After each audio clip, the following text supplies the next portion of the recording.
हर वो नंबर जो given number को कंप्लीटली डिवाइड कर दे, हम उस नंबर को फैक्टर बोलते हैं। ठीक है, मल्टीपल कभी भी फिक्स नहीं है, वो इनफाइनाइट हो सकते हैं, क्योंकि हमें पता है कि नेचुरल नंबर जाता कहां तक है सर, इनफिनिट तक। ऐसे नंबर जिनके दो से ज्यादा फैक्टर हो उसे हम क्या बोलते हैं, कंपोजिट नंबर। अगर कोई नंबर में सिर्फ और सिर्फ एक ही कॉमन फैक्टर हो और वो हो 1, हम उसे क्या बोलेंगे सर, को प्राइम। ठीक, ऐसे प्राइम नंबर जिसके बीच का डिफरेंस 2 हो उसे हम बोलते हैं ट्विन प्राइम। और अगर लास्ट के 2 नंबर डिविजिबल है 4 से तो कंप्लीट नंबर 4 से डिविजिबल होगा। हेलो डियर लर्नर्स, क्या हालचाल भाई, कैसे हैं सब। मेरा नाम Priyanshu Shukla. I welcome you all to this awesome platform of physics वाला, जहां पर हम लोग कर रहे हैं रैपिड रिवीजन। और आज के क्लास में हम करेंगे क्लास 6 का most important topic, and I repeat most important topic of the class 6, that is playing with number. मेरी बात मान लो, जब तक आप मैथमेटिक्स पढ़ोगे ना तब तक हम इसमें ये चीज जो पढ़ रहे हैं हर एक चीज आएगी। ठीक है, क्या होने वाला है सर इसमें, प्लेइंग विथ नंबर। नंबर के साथ हमें खेलना है क्या,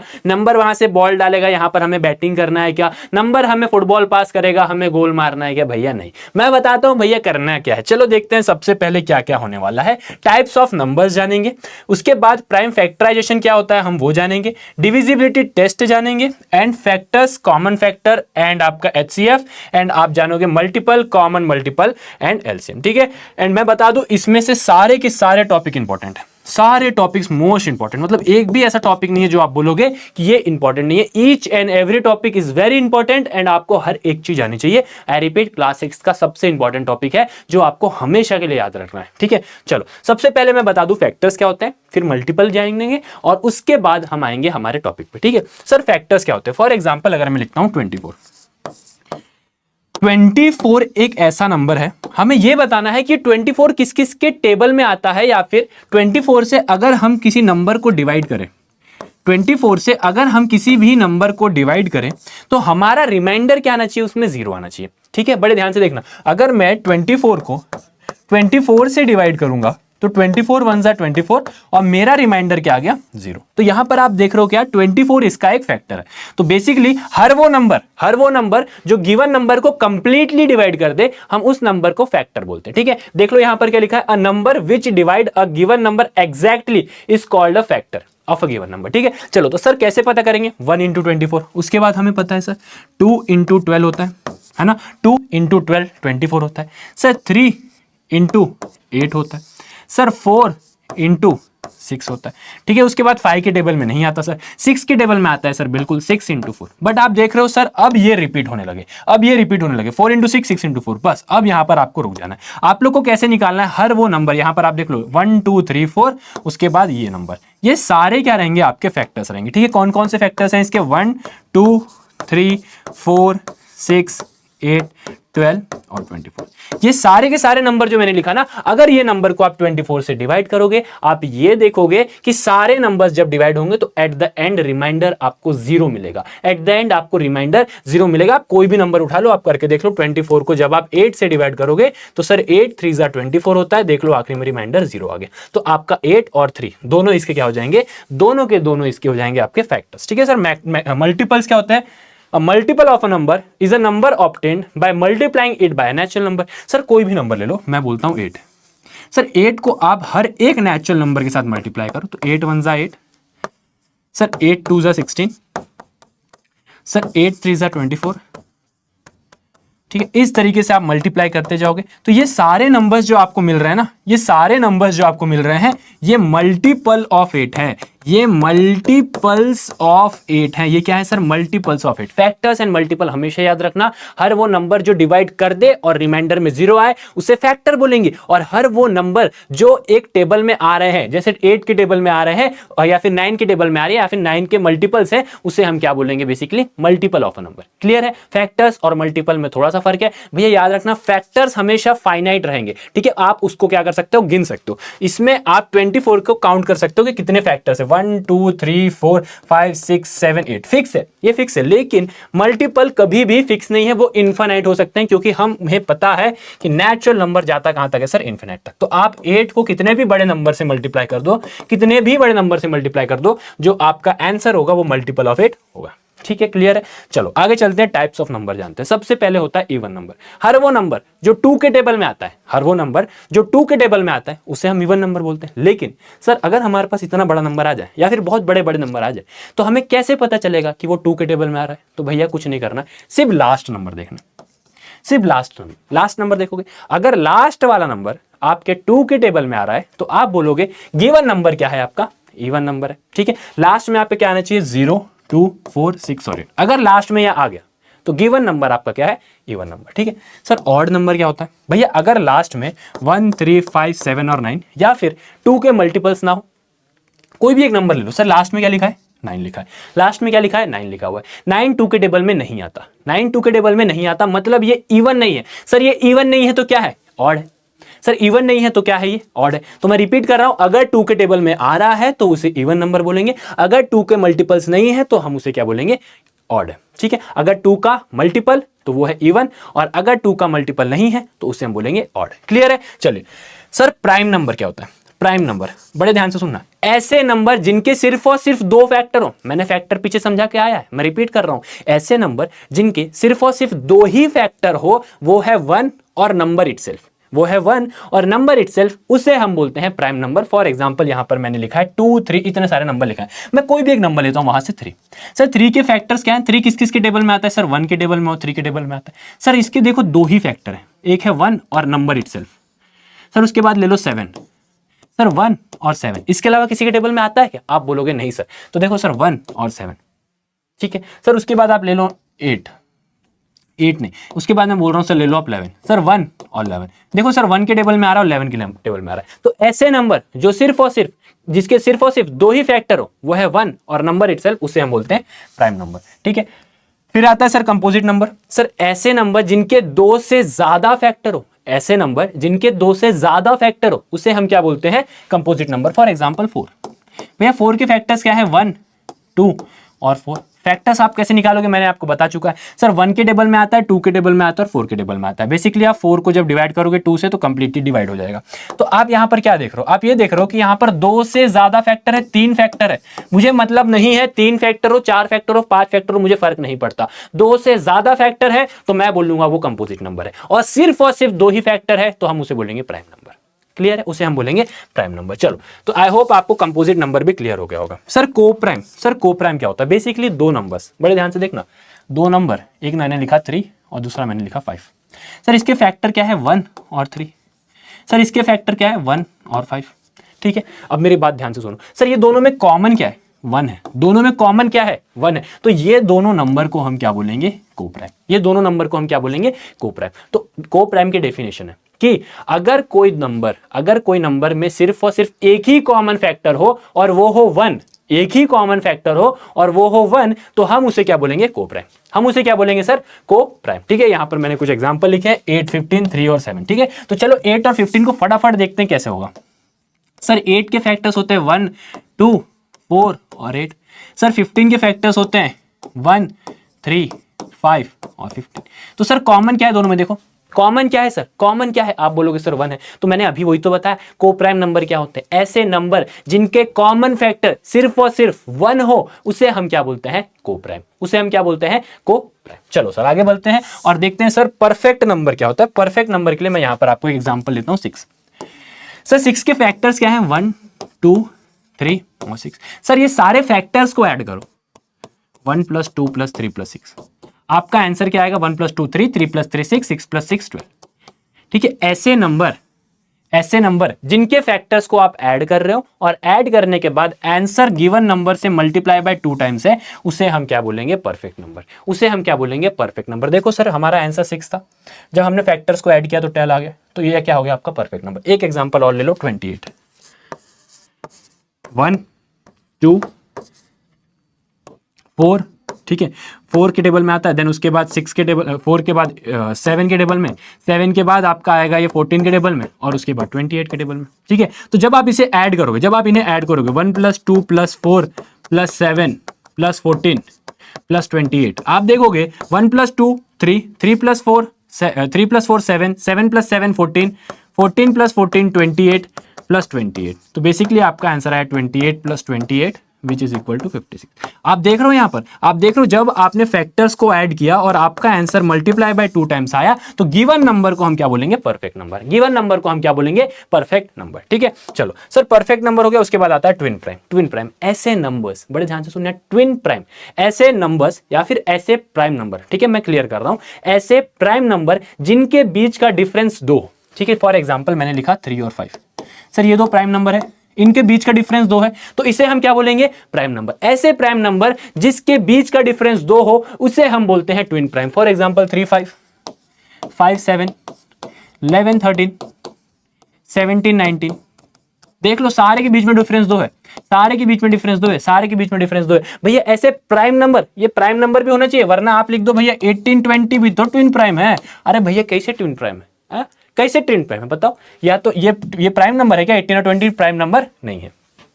तो ट्विन प्राइम होने के लिए भैया बेसिकली आपके पास प्राइम नंबर होने चाहिए। क्लियर है, आपके पास क्या होने चाहिए, प्राइम नंबर। समझ में आया, चलो आगे चलते हैं और देखते हैं sir what is prime factorization. Sir कोई एक नंबर ले लो, मैंने लिया 90, ठीक है, इसको मुझे क्या करना है, प्राइम फैक्टराइजेशन। तो मेरी बात ध्यान से सुनो, मैं इसको सबसे पहले सबसे छोटा प्राइम नंबर से डिवाइड करूंगा, वो है 2। वो क्या है आपका 2। तो सर जब आप इसको 2 से डिवाइड करोगे तो सर 2 को जब आप 2 से जब आप 90 को डिवाइड करोगे तो 2 इंटू 45 करोगे तो आपका आंसर 90 आएगा।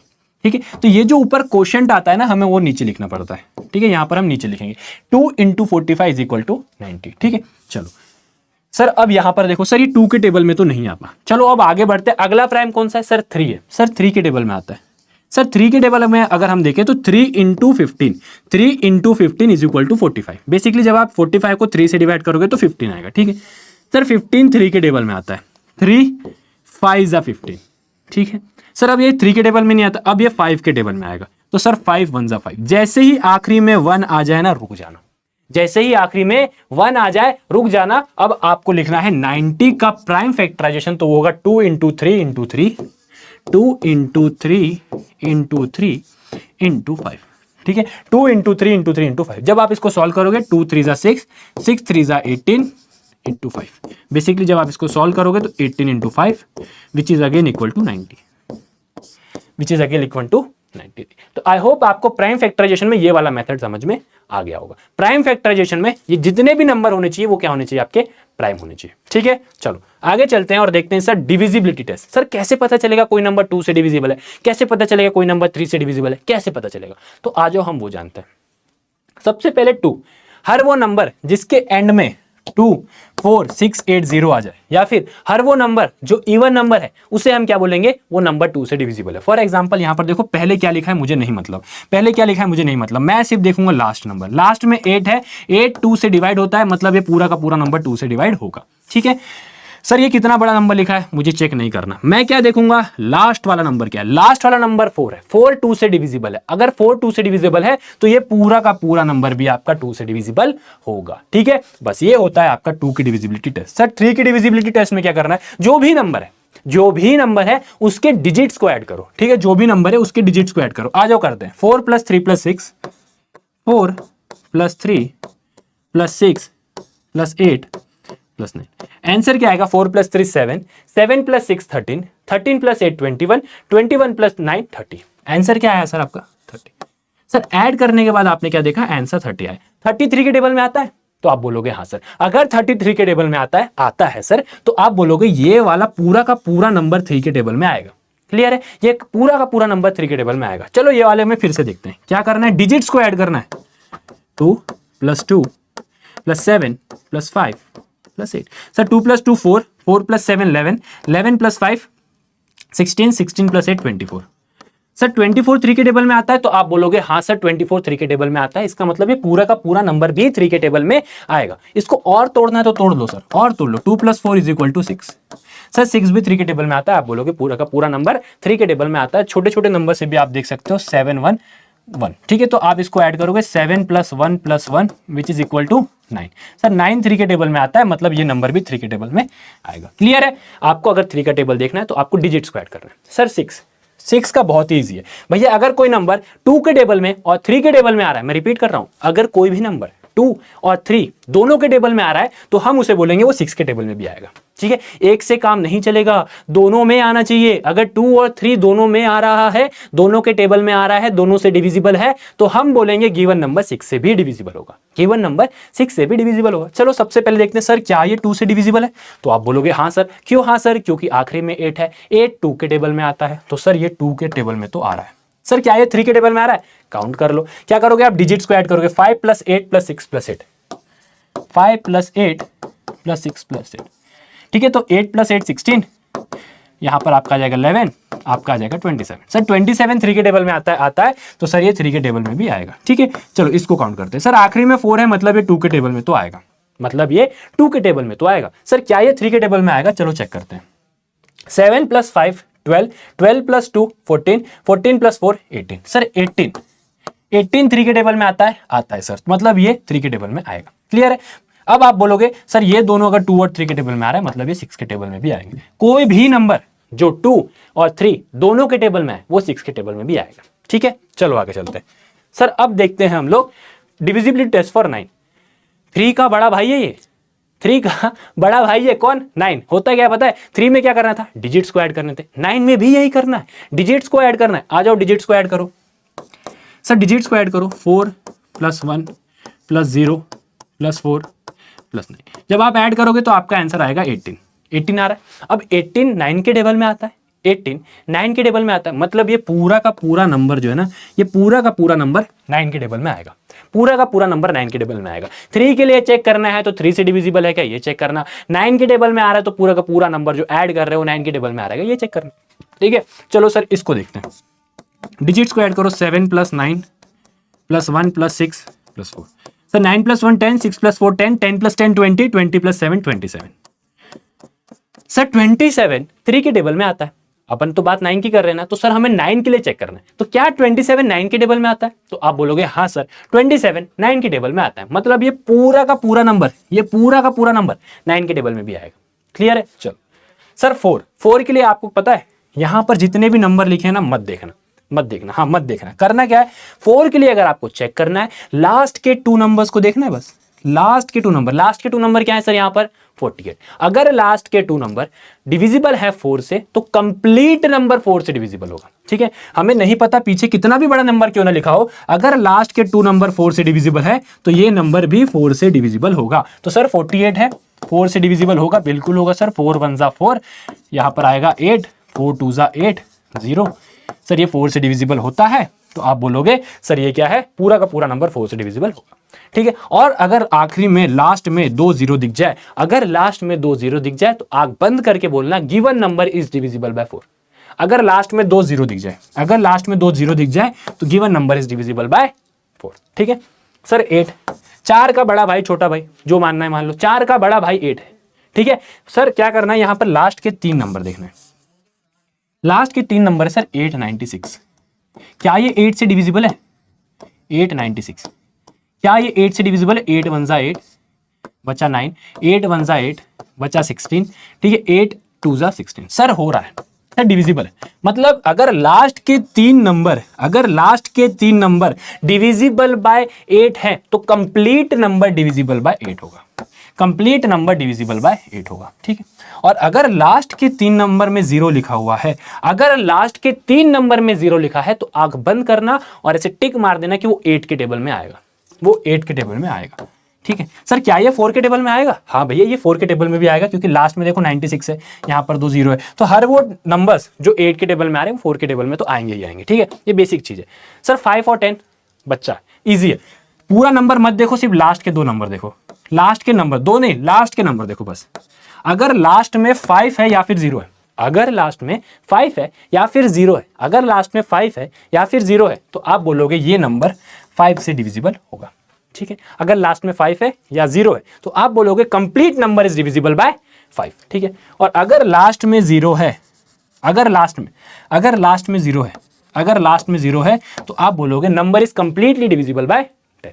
Number is completely divisible by 10। And the most important part that is for 11। 11 के लिए मोस्ट इंपॉर्टेंट है, क्वेश्चन यहीं से बनते हैं। ठीक है, 11 के लिए बहुत सारे क्वेश्चन यहीं से बनते हैं। करना क्या है, जो भी आपको क्वेश्चन देना उसको ऐसे नंबर दे देना। ठीक है, 1 2 3 4 5। जितने भी आपके ऑड पोजीशन वाले नंबर्स है ना, जितने भी आपके ऑड पोजीशन बोल रहा हूं, ऑड नंबर नहीं बोल रहा हूं, जितने भी आपके ऑड पोजीशन वाले नंबर, ऑड पोजीशन वाले नंबर कौन से हैं सर? 1, 3 और 5, इसको ऐड करो। 5 + 5 + 9। सर जितने भी इवन नंबर वाले पोजीशन है, मतलब 0 और 8, इसको ऐड करो। और ये जो भी नंबर को आप ऐड कर रहे हो, इनके बीच का डिफरेंस निकाल लो। आपका आंसर कितना आ रहा है देखते हैं। यहाँ पर आ रहा था 19, यहाँ पर आ रहा है 8। बेसिकली इसको जब सब्ट्रैक्ट करोगे तो आंसर आएगा 11। मेरी बात ध्यान से सुनना, अगर आप ऑड प्लेस वाले नंबर को ऐड करोगे और अगर आप इवन नंबर वाले प्लेस को ऐड करोगे और दोनों को अगर आप सब्ट्रैक्ट करते हो और अगर आपका आंसर 0 या फिर 11 का मल्टीपल आता है, अगर 0 या फिर 11 का मल्टीपल आता है तो आप बोलोगे वो नंबर 11 से डिविजिबल होगा। फॉर एग्जाम्पल, एक छोटा सा एग्जाम्पल, 121। सर करना क्या है? ऑड प्लेस वाले को ऐड करो, 1 + 1। सर इवन नंबर वाले को ऐड करो, -2, 2 - 2 0। सर अगर 0 आ गया मतलब ये 11 से डिविजिबल होगा। तो भैया यही याद रखना है, ऑड नंबर की बात नहीं कर रहा हूं, ऑड डिजिट्स, ऑड जो ऑड पोजीशन में नंबर्स है ना उसकी बात कर रहा हूं। क्वेश्चन सॉल्व करोगे इसमें आपकी क्लैरिटीज और अच्छे से समझ में आ जाएगा। ठीक है, चलो चलते हैं। Sir what is common factor? Sir factors आपने पढ़ लिया, अब उसमें हमें कॉमन ढूंढना है भैया, दो नंबर के बीच में कॉमन ढूंढना है, इतना आसान। चलो आ जाओ। सर 15 के फैक्टर्स क्या है सर? 1, 3, 5 और 15। ठीक है सर 24 के फैक्टर्स क्या है? 1, 2, 3, 4, 6, 8, 12 और 24। ठीक है, कैसे निकालते हैं मैंने शुरू में बता दिया था, कैसे किस तरीके से निकालते हैं। ठीक है सर, दोनों में कॉमन क्या दिख रहा है? सर पहले तो मुझे 1 दिख रहा है, मैंने बोला बहुत बढ़िया। सर उसके बाद मुझे 3 दिख रहा है, मैंने बोला बहुत बढ़िया। इसके अलावा कोई कॉमन दिख रहा है आपको? इसके अलावा कोई कॉमन दिख रहा है? आप बोल रहे होगे नहीं दिख रहा सर, कुछ भी नहीं दिख रहा। तो मैं बोलूंगा बस इसके बीच के जो कॉमन फैक्टर्स है ना, इसके बीच के जो कॉमन फैक्टर्स है ना वो है 1 और 3, 1 और 3। ठीक है, चलो कॉमन फैक्टर निकालने को बोले तो दो नंबर के कॉमन फैक्टर्स लिखना और उसमें कॉमन क्या है, दोनों में क्या दिख रहे हैं। देखो 5 यहाँ है, यहाँ नहीं है, कॉमन नहीं हो सकता। कॉमन मतलब दोनों में होना चाहिए। ठीक है सर, अब आता है सर आपके सामने HCF। सर HCF क्या होता है? Highest common factor, highest common factor. Sir यहां पर बोला गया है 30 और 48 का आपको क्या निकालना? Highest common factor. ठीक है, मैं थोड़ा सा इससे समझाता हूं। सर 1 और 3 कॉमन फैक्टर है, सबसे बड़ा कौन सा इसमें? 3, तो 3 इसका हाईएस्ट कॉमन फैक्टर होगा। किसका? 15 और 24 का। चलो इसमें समझते हैं। 30 और 48, इसका मैं निकालना सिखाऊंगा HCF कैसे निकालते हैं। सर एक ऐसा नंबर ढूंढो जिससे दोनों भी डिवाइड हो जाए, एक ऐसा प्राइम नंबर ढूंढो जिससे दोनों ही डिवाइड हो जाए। तो आप बोलोगे सर 2 है। ठीक है, 2 × 15, ठीक है, 2 × 24, बहुत बढ़िया। सर उसके बाद एक ऐसा नंबर ढूंढो जो दोनों से डिविजिबल हो जाए। अरे सर यहाँ 2 से ये तो नहीं होगा, ये तो हो जाएगा, ये तो नहीं होगा। सर 3 से हो जाएगा, बहुत बढ़िया, मैंने बोला 3 से हो जाएगा। 3 × 5 = 15, 3 × 8 = 24। अब मुझे बताओ ऐसा कोई नंबर है, ऐसा कोई नंबर है जिससे 5 और 8 दोनों डिविजिबल हो जाए? आप बोलोगे नहीं है सर। तो भैया यहां पर आप लिखो कुछ नहीं, खत्म। यहां पर लाकर रोक देना, छोड़ देना। ये 3 × 2, 3 × 2 = 6। भैया ये इसका जो HCF निकलेगा ना, HCF जो निकलेगा 6 निकलेगा। कब आके रुकना याद रखना, अब इसमें कोई भी ऐसा नंबर है, 1 के अलावा कोई ऐसा नंबर ही नहीं है जिसको आप कॉमनली डिवाइड कर पाओ। ठीक है, देखो सर 2 के टेबल में दोनों ये आता है, ये नहीं आता। 3 के टेबल में कोई नहीं आता। सर 5 के टेबल में ये आता है, ये नहीं आता। ठीक है, तो आप ये देख सकते हो। ठीक है, चलो sir what is common multiple? भैया पहले तो मल्टीपल लिखते हैं। 6 का मल्टीपल क्या होता है? 6, 12, 18, 24। ठीक है, इसी तरीके से लिखेंगे 30 एंड सो। सर 8 के मल्टीपल 8, ठीक है, 16, 24, 32 एंड सो ऑन। सर 12 के मल्टीपल्स 12, 24, 36, 48। सर इनमें कॉमन क्या दिख रहा है आपको? सर तीनों में कॉमन क्या है? तो सबसे पहले तो सर मुझे 24 कॉमन दिख रहा है। 24, 24, 24, तो आप लिखोगे 24। सर आगे और भी मिलेंगे, आगे जाते जाओ और भी मिलेंगे, आगे जाते जाओ और भी मिलेंगे, इसके बाद आपको 48 मिलेगा। ठीक है, तो बेसिकली कॉमन मल्टीपल कितने होते हैं, कैसे निकलता है, समझ में आया? आपको मल्टीपल निकालना है, मल्टीपल लिखना है और उसके बाद आपको सॉल्व करना है। ठीक है, चलो सर आगे चलते हैं। Sir find the LCM of 45 and 60। 45 और 60 का आपको क्या करना है? एलसीएम निकालना है। तो निकालने का तरीका समझ लो। सर 45 है और 60। सर ऐसा नंबर जिससे दोनों डिवाइड हो रहे, पहले एचसीएफ वाला मेथड ही लगाओ। चलो सर 5 है, सर 5 है, ठीक है 5 है। सर 5 9 ज़ा 45, 5 12 ज़ा 60। ठीक है, इसलिए पहले प्राइम फैक्टराइजेशन मेथड सिखाया था मैंने। ठीक है, चलो सर ऐसा नंबर जिससे दोनों डिवाइड हो जाए, ऐसे नंबर जिससे दोनों डिवाइड हो जाए, सर वो तो 3 है। सर 3 3 ज़ा 9, 3 4 ज़ा 12। सर यहाँ तो हमारा गेम हो गया खत्म HCF के हिसाब से, लेकिन हमें LCM निकालना है, तो इसको और आगे लेके जाना पड़ेगा। आ जाओ मेरे साथ, आगे चलते हैं। सर अब ना ये किससे डिवाइड होगा, ये 3 से डिवाइड होगा, ठीक है सर 3 से डिवाइड करो, 3 1 ज़ा 3। सर 3 से 4 डिवाइड नहीं होगा ना, 4 को छूना भी नहीं, 4 को वैसे का वैसा रख दो, 4 को टच भी नहीं करना, 4 को वैसा का वैसा रख दो। सर 4 किससे जाएगा, 2 से जाएगा, तब यहाँ 1 को टच भी नहीं करोगे क्योंकि 1 तो आ गया हमारा, और यहाँ पर आ गया 2, क्योंकि 2 2 ज़ा 4 होता है। सर यहाँ आप लिखोगे 2, यहाँ लिखोगे 1, वैसे का वैसा 1। जब तक आखिरी में 1 1 नहीं आता, जब तक आखिरी में 1 1 नहीं आता, तब तक सॉल्व करोगे। HCF में कहाँ रुकना था मैंने बताया, LCM में कहाँ रुकना मैंने ये भी बता दिया। सर इनका अगर मैं LCM निकालूँ, लोएस्ट कॉमन मल्टीपल, तो वो होगा 5 × 3 × 3 × 2 × 2, ठीक है। 5 2 ज़ा 10, 3 3 ज़ा 9, 2 ज़ा 18, 180 आंसर आ जाएगा। आप सॉल्व करोगे तो 180 आएगा। भैया 45 और 60, 45 और 60 दोनों के अगर मैं मल्टीपल लिखूं तो सबसे छोटा कॉमन मल्टीपल मुझे 180 मिलेगा, सबसे छोटा कॉमन मल्टीपल मुझे 180 मिलेगा। आई होप आपको LCM कैसे करते हैं समझ में आ गया होगा। कुछ क्वेश्चंस आपको अपने एंड से करना है, यहां पर मैंने एक एक क्वेश्चंस आपके लिए दे दिया है, इसका जवाब आपको कमेंट सेक्शन में देना है। आई होप आपको क्लास समझ में आई होगी। जल्द से जल्द हमने रिवाइज करा है आप लोग के लिए, ठीक है। तो टेक केयर, बाय बाय।